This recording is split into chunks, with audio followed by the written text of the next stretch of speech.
In this series, I'm going to tell you my story and I'm going to ask you, answer some questions what I get asked a lot. So one of the most common questions that I ask a lot, how did I come to America?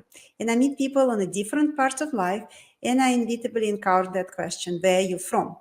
And having lived in the United States for most of my life, I always wonder if they want to know what I live in New Jersey or they're curious about my origin and my accent, and I usually start with the accent story. So I came from St. Petersburg, Russia, and I arrived to the United States in 90s. I'm Jewish, and despite of the fact that many Jewish people immigrated to the United States due to the anti-Semitism, and that experience I fully understand myself, and I experienced that a lot. But my primary motivation was professional. I simply didn't want to practice dentistry in Russia. I find it antiquated, unpredictable, and just not my style. Simply very ugly. Even though I believe I received very comprehensive education in my first medical school in Russia, and I rely on those knowledge in my everyday practice. I studied dermatology, psychology, otolaryngology, OBGYN. I have a very broad view on a human body in general. My exposure to dentistry was quite interesting. For example, we learn how to take impressions using plaster, using the stone, some material what used for mask, and we use it for the taking impression of a teeth. And then we have to utilize the mallet to improve pieces of stone from patients' teeth. So it was traumatic experience. Because impression materials was scarce in supply.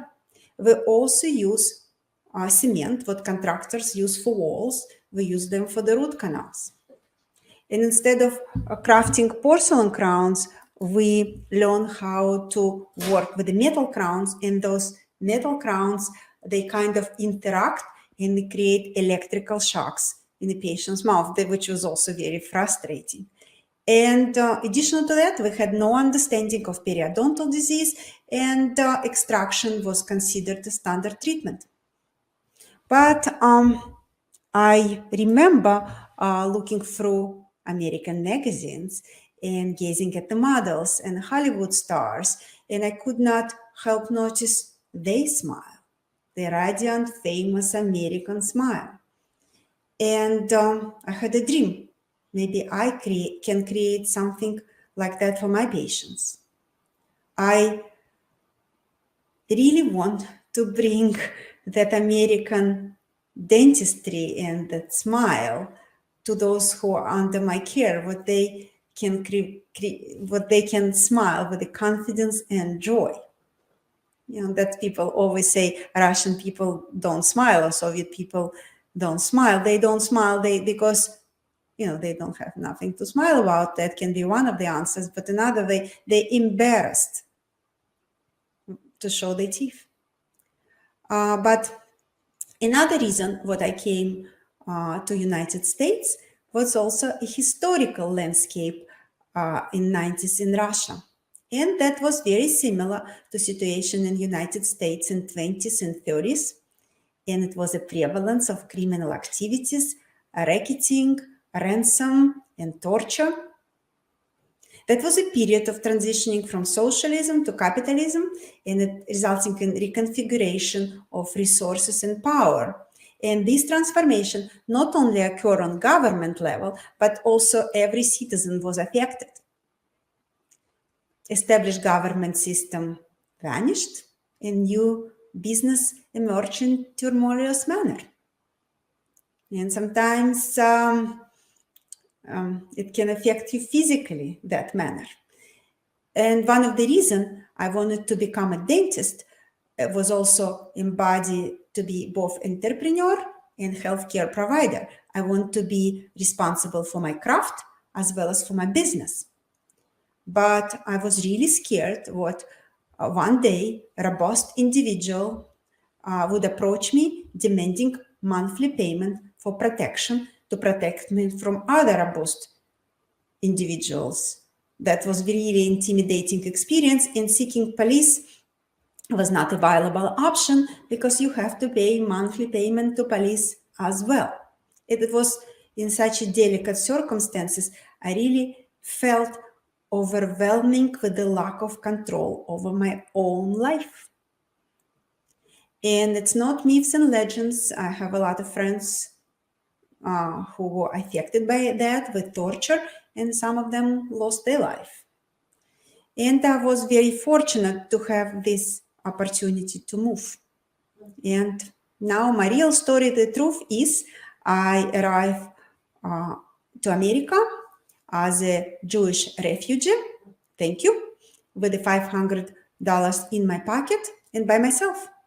And I was the only person in my family who had necessary paperwork, and I had to begin the journey on my own in order to bring my parents, my brother Alex, and my grandparents to United States.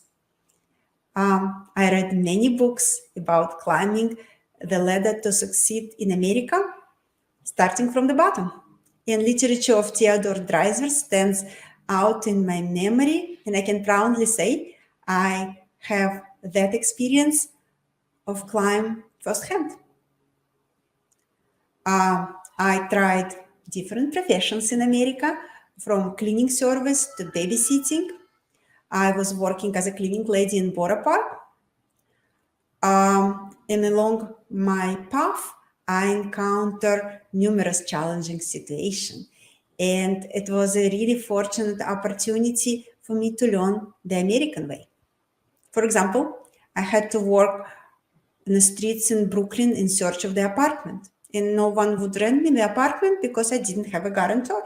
And I didn't have a guarantor because I didn't have any friends here and I didn't have a working history. So I have to work hard to establish my story here. Also, I live in an apartment. Finally, I was able to rent an apartment. I live in an apartment and the floor was covered with a cat poop. So I have to fight with the landlord to make sure it would be clean. But I consider those experiences as a valuable lessons in the wisdom and resilience, and they really helped me grow.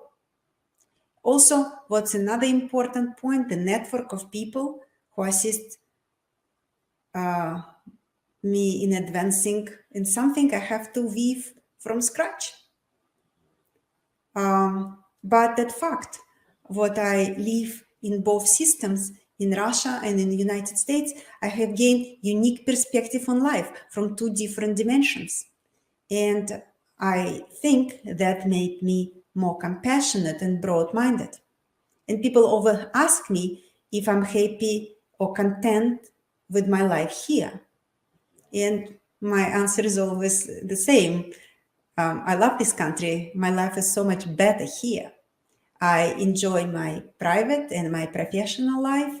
The opportunities it provides here are abundant, and despite of various controversies, I'm very fortunate to be here and for my family as well. So that's my view on American move. That's just part of my story, but please continue watching our channel and I will tell you my other stories. Thank you very much.